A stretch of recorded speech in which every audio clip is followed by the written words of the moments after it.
Yeah, welcome to my channel. Um,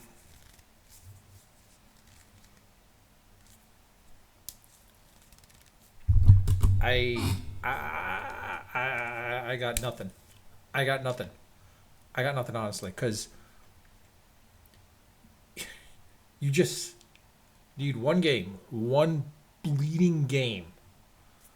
I mean, the Mets lose on Friday. They win on Saturday.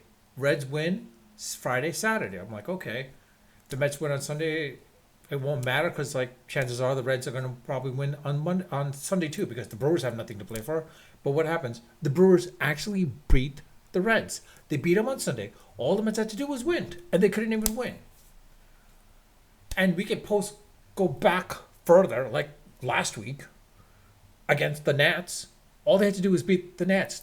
All they had to do was beat the Nats, and they can't even do that. The Nationals, the lowly Nationals. I mean, the Braves as well. I mean, I the Mets pretty much handed the Reds the playoffs. They handed it to them. This is a team.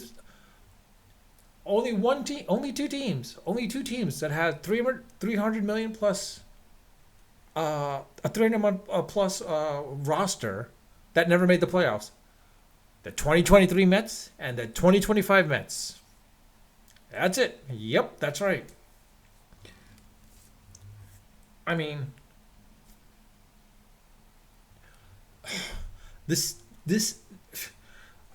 I want to say partly Mendoza's fault. He could say, yeah, it was the fall comes to me, and then ultimately at the end of his speech is like, yeah, it comes back down to me. Of course, it comes back down to you. But the thing is like he trusted his veterans to take care of it, basically to figure it out themselves. Reality is they were not going to figure it out themselves. I mean, you could see that there was no leadership in the clubhouse. Literally, there was like you would think Lindor or Alonso. No, Soto. No, even Soto says like, no, it's more of the seniority. Whoever said it been the longest. He was like deferring to Marte. I mean, honestly, Soto deferring to Marte. No, dude, we're paying you $700 plus million. You're supposed to be the leader. You're supposed to be vocal. Not even vocal about it. I don't care if you're 26 or 27. Just be vocal about it, man. Just like you deserve it. You're making the big bucks. You're going to be the leader. Lead. Similar to Lindor. Lindor. I mean, this is a thing where like I mean everyone's gonna say like, well, yeah, the pitching because like all dangers of the pitching. It doesn't matter because quite honestly, this is what it was built. I mean, by June 13th, they had the best record in baseball, the best record in baseball, and all they had to do was just play 500 ball, and they couldn't even do that. I mean, you had the worst bullpen. I mean, yeah, the thing is, for whatever reason, they were building this team for the postseason, not for the regular season, but for the postseason. Why do you say that? Because they weren't focusing on the pitchers, the starting rotation. They're focusing more on the bullpen. Why? Because they figured they could emulate what the Dodgers did last year. Bullpen by committee, basically, pitching by committee, basically, more than anything else. Because like if what pitcher can last 3 innings, all right, fine. Stars couldn't even get past the third inning in the second half of the season. Minea, I was afraid of this. This is what I said like early in the year, basically. I said before the season started, I was like, it's great they signed him, but I have a feeling he's going to regress back to what he was before the Mets signed him when he was with the Giants. The hitters are going to figure him out. Turns out that's what happened. You overpaid for someone that basically just had one lucky year. Senga, at the moment the dude gets injured, he sucks. I mean, he comes back and he sucks. I mean, it's the truth. This guy's not going to last a full 30 games. He's not going to last a full season. Um, Canning. I mean, the fact that Canning was, Canning basically was like the linchpin of the bullpen of the rotation. When he gets injured, the rest of the rotation goes bye bye. Peterson. I mean, like Mr. Reliable from last year. Like, honestly, the bullpen themselves. I mean, Rogers is going to leave most likely. I mean, Helsley. Chances are he's going to probably resign with the Mets. Who knows?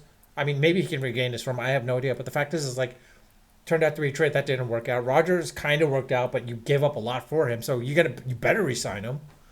Um, I mean, Soto when you got him from the Orioles. I mean, I don't know. Mullins. it kind of made sense because Taylor was out, but at the same and Siri, that was a big mistake to sign. Like he did pretty much nothing. Of course, Grandy was injured, but he still did nothing. Taylor, he wasn't doing as much, honestly. You figured Mullins coming in, but he was like a no show practically. I mean, Vientos. I mean, I I think I didn't need to see this. I thought he was going to be maybe like a little bit better and built off of last year, but like you could see his confidence was gone and he just stopped playing. Batty became streaky. He was always streaky as always. But the problem is Vientos, you figured if he was going to play third, but the problem is his defense sucked. So, I mean, and coming back into the defense itself, I mean, honestly, fielding 101, all these mental errors, all these stupid errors, and they could not fix it themselves, honestly. It's like, this is something where like if you're a manager, if you see all these errors happening in the field, these stupid mental errors, you fix it. But he wasn't. He was relying on his veterans to fix it. He's like, oh, we're too good of a team. Everyone was like thinking, like, we're too good of a team. These guys felt entitled to be in the playoffs. I mean, the fact that they were so arrogant that like, hey, we're so good on paper, we're going to be in the playoffs. Once we're in the playoffs, we're just going to go do what we did last year, but this time go to the World Series. I mean, now I think Stearns has definitely learned. I think honestly he's learned. I was like, you know what? We can't get projects. We can't get projects of pitchers because like they're not going to be resurrected. We have to like get some true stars, some inning eaters. I mean, I'm Gallen makes sense. Zach Gallen makes sense to come. I mean, they got to sign him basically because he's an inning eater. Peterson, he would have been an inning eater, but who knows what happened? I mean, you're gonna have to change the coaches as well too, like pitching coaches, hitting coach for sure. I mean, you could tell the hitters they weren't even hitting for fun. I mean, last year again, I think the reason is last year was a pure fluke because the team was basically like, what do we got to play for? Might as well just have fun playing. And when they were having fun, they were winning. This situation, all the pressure was on it because of like how much that was put into the team. They figured it's like, hey, let's we need to get to the World Series. The reality is like that wasn't the case, and it backfired on them. I mean, the analysts basically or the statistical guys figured like, hey, let's build the bullpen. The problem is the bullpen itself. You can't do this 162 games. Both for the offseason, yeah. I mean, not for the offseason, for the postseason, yeah. But during regular season, it's not going to work.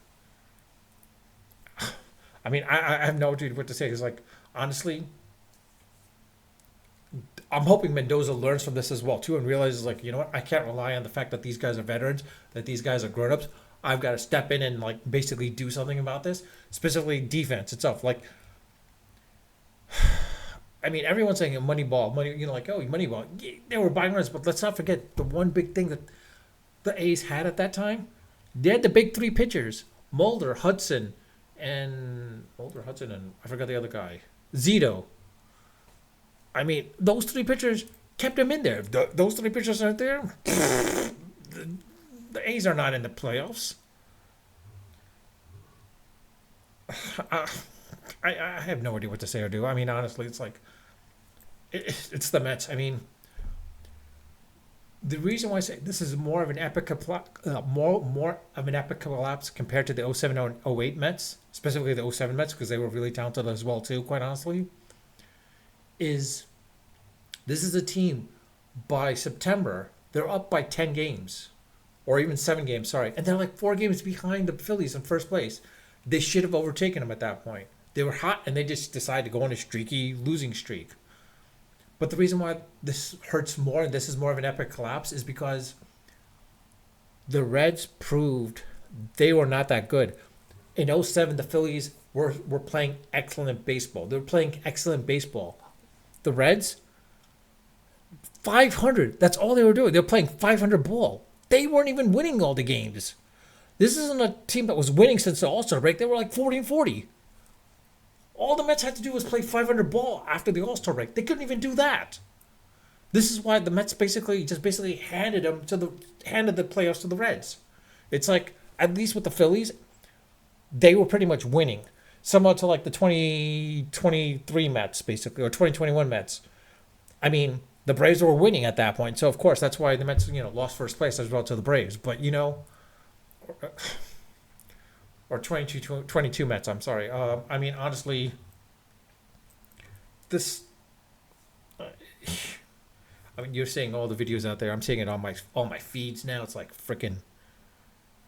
I mean, everyone's saying the Mets were spineless, gutless. I think it was more of like it's not that. They were just. They felt these were arrogant, entitled little bitches. Quite honestly, that's the thing. They just never corrected themselves. I mean, put it this way: Soto on this team, he wasn't doing anything. He was. I mean, he was putting his numbers up there, but he wasn't the leader. If he was doing what he was doing on the Yankees, Aaron Judge would be on their asses. Aaron Boone, the manager, would be on their asses. And look what he was on their asses after everything that was going on. He was on their asses, and like now the Yankees were like on a hot streak of winning now. Mendoza was not on their asses. He was just like, these guys are veterans. These guys, like we're too good on paper. We should, we'll correct ourselves. Basically, never did that. I, this is a case where like you know what? I want to say Mendoza might be the right person, but I don't think he is. Honestly, I honestly believe that Beltran should come in. They should bring in Beltran. Carlos Beltran should be the manager. He knows he's a player's player. Mendoza, I think, is a really good bench coach, but I don't think he's a good head manager at this point. Beltran, I think, is the right person to lead this team. I think he's got to come and lead this team somehow. I know they're not going to get rid of Mendoza. They just give a vote of confidence to him as well as to Stearns. I mean, Stearns, maybe, who knows? I think he'll learn from this and he will realize, like, you know what? Screw this. I'm getting some starting pitches. I'm going to get Zach Gallen. I'm going to get Cease after the Padres lose to the Cubs. They're going to lose to the Cubs, let's be honest.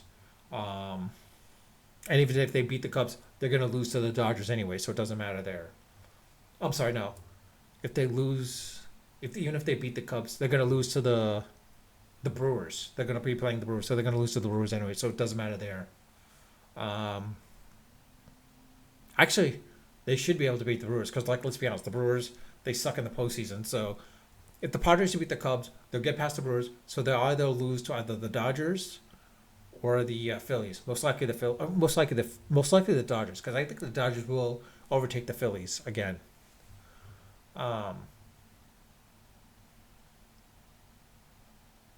Yeah, this is just. I, I, I mean, this is what it is to be a Mets fan. I mean, sad to say, this is what it is to be a Mets fan. But we always find ways to lose. We always find a way to lose. They always find a way. I mean, the sad part is Cohen last year was like angry at the Mets fans, like, hey, you guys didn't show up. We were doing so well. You guys never decided to show up for the past 2 years. This year, record-breaking attendance, and this is what it was. It was like a roller coaster with this team. Basically, it's like, hey, we're streaking up, and then more losing streaks than a winning streak. I mean, I'll be honest. I had my hopes up when the Mets were like 4 games. They actually took that many games from the Phillies, and they were like 4 games behind the Phillies. I'm like, yes, we can do this. We can do this. What happens? They lose to the Reds. They lose to the Marlins. They lose to the Nets. What else is new? And then all of a sudden, like last week, I mean, somehow they're able to beat the Cubs. I'm like, I was thinking, like, they're not going to beat the Cubs. And then they take 2 out of 3 of the Cubs. I'm like, hey, it's not bad. Okay. They can take 2 out of 3 of the Cubs. They can definitely sweep the Marlins. Lo and behold, Marlins did what they did in exactly in '07. Took them for granted. And, of course, boom, we lose. Especially on the last game when we needed that last game.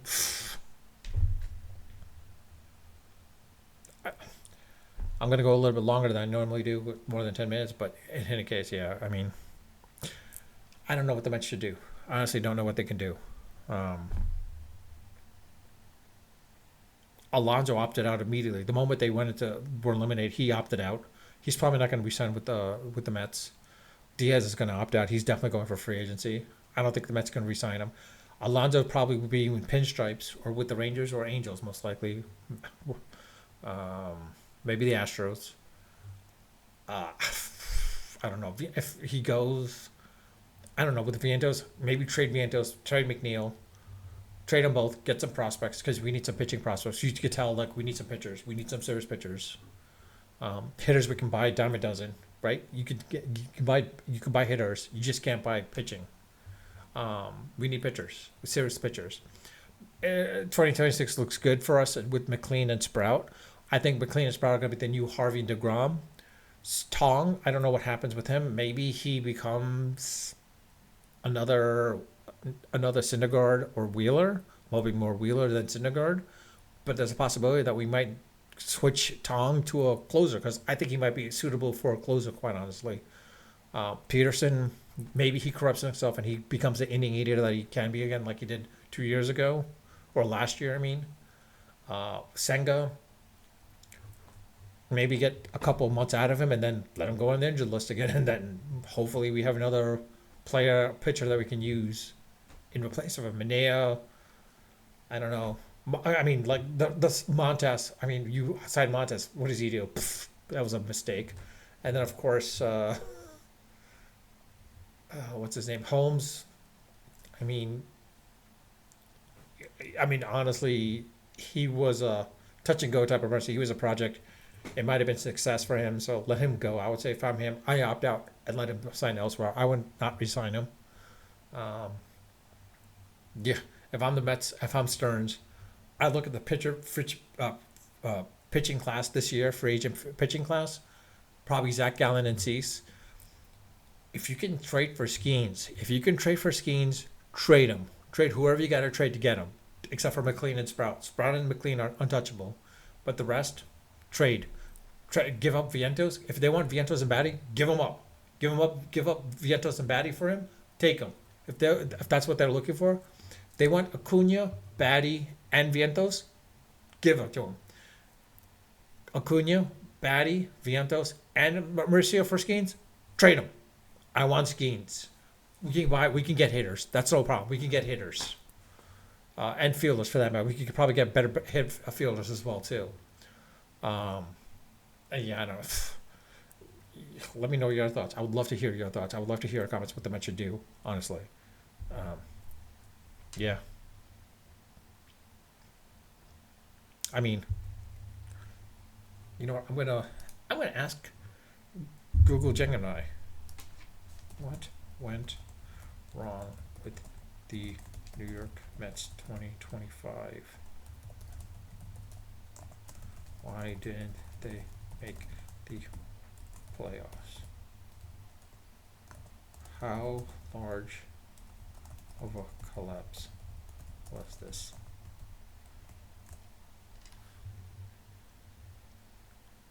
Actually, I'm going to ask, what's that called? ChatGPT 2.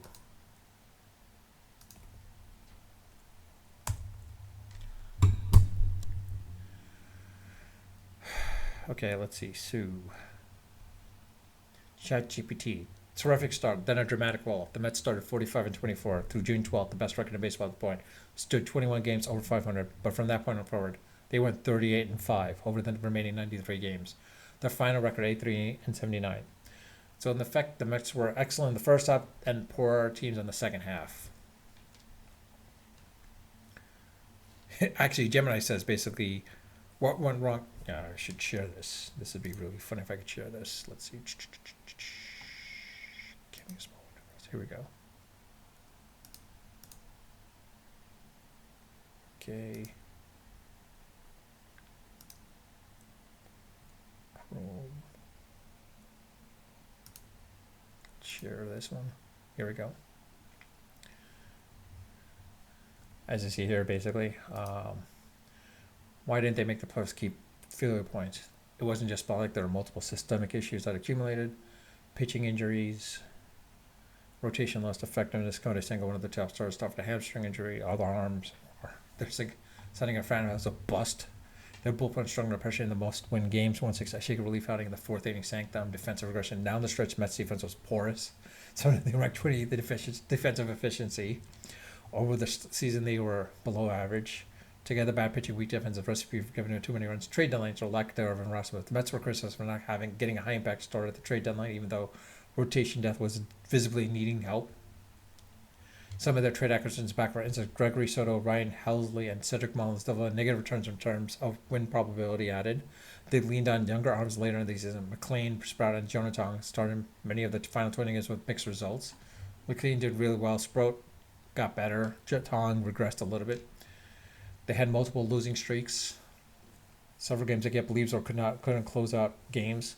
I think this is the only team as well too where if they were down in the eighth inning, they had no comebacks. They were just winless. If you're down in the by the eighth inning, the final they said something about they needed a win plus a Reds loss, so we're shut out for how large was this? By most measures, is one of the most dramatic collapses in recent history. The Mets became only the third team in wild card at the start, and this is the expanded wild card by the expanded wild card. So these 25 tries still missed the postseason. Only two teams 95 had a worse drop off after being at least 21 games old. After June 12th, they had one of the worst 93 game stretches in that tournament. Over that span was better. They spent 177 of the 100 days in playoff position, then eventually evaporate. So this wasn't just we slipped a little situation. It was a full-blown collapse from elite to average. Some kinds of pushback calling a collapse per se. Arguing so the Mets simply had weakness that became unsustainable over time. The idea is you can start hot, but your pitching is shaky and your defense leaks, runs. You sustain that. As I said, defense always wins. Defense wins games. Offense wins championships, but defense wins games, and they didn't have that. All these, put it this way, I think 5 of those games where they lost by 1 or 2 runs were because of their defensive inabilities and defensive errors, basically, which cost them the game. The Mets weren't built to survive adversity. That's true. Basically, when injuries and regression hit, they didn't have enough. They just basically didn't have enough. Let's see what Chrome says here. Gemini. Oops. Cancel. Okay. We'll work on why they missed. Here's what the Mets finished the season. Yeah, blah blah blah. The Browns driven debating by Mitchell. Historic collapse after a hot start. Historic collapse. I love that.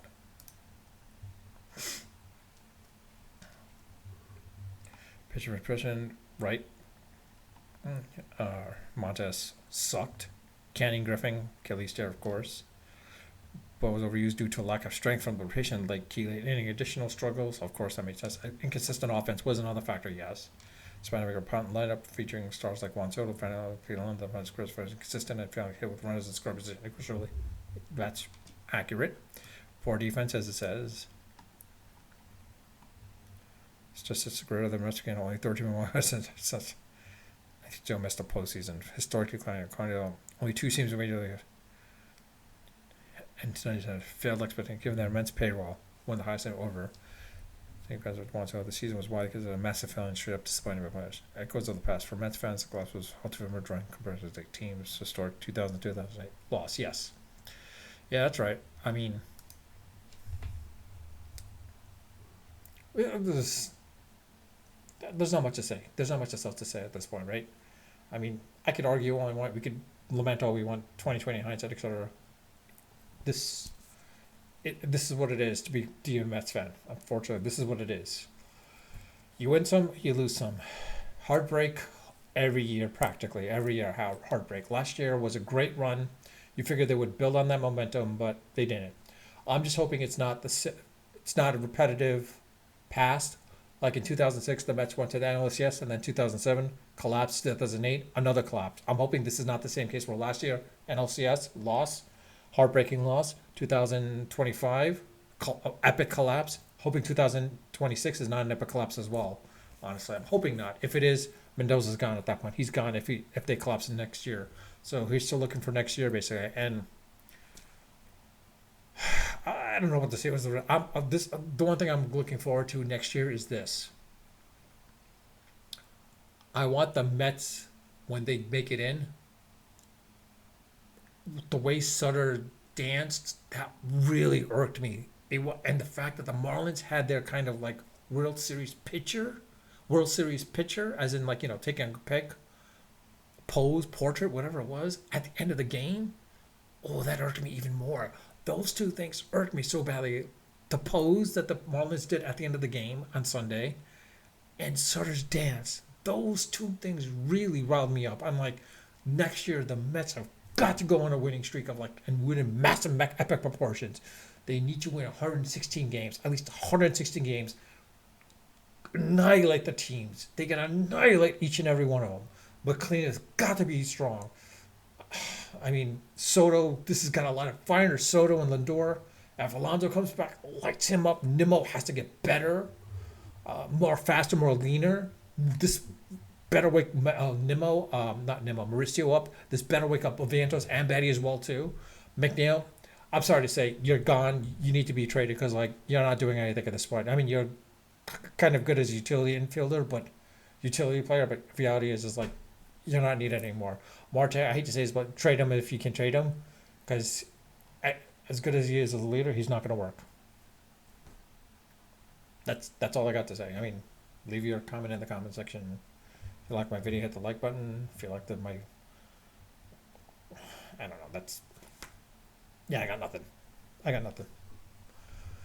I'm not gonna go crazy and ranting like crazy like Frank the Tank. I mean, I would love to, but I got a heart blood pressure. I want to keep my blood pressure. I don't go crazy because it's a baseball game. It's baseball. But here's to looking for well, forget the Giants. I'll talk about that in another video. Here's to looking for the Knicks, basically. But then I'll leave it at that. Unfiltered, unedited, of course, always unrehearsed. Until next time.